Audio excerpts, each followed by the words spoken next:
బంగాళాఖాతంలో ద్రోణి ఎఫెక్ట్తో మహారాష్ట్రలోని పలు జిల్లాల్లో జోరుగా వర్షాలు కురుస్తున్నాయి. ముంబై సహా ప్రధాన నగరాల్లో నిన్నటి నుంచి ఎడతెరిపి లేకుండా వర్షం పడుతోంది. ముంబైలోని పలు కాలనీలను వరద ముంచెత్తింది.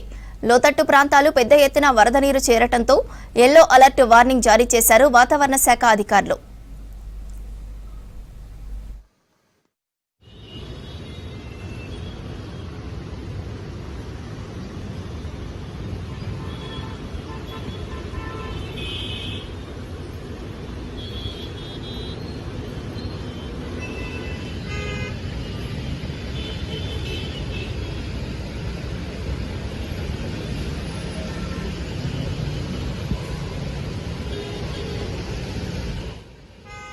థానే, రాయ్గఢ్, పాల్ఘర్ జిల్లాల్లోనూ జోరుగా వర్షాలు కురుస్తున్నాయి. నిన్నటి నుంచి కురుస్తున్న వానలతో థానేలోని ఆనంద్ నగర్ దగ్గర ముంబై హైవేపై భారీగా ట్రాఫిక్ జామ్ అయింది. వేలాది వాహనాలు ఎక్కడికక్కడ నిలిచిపోయాయి.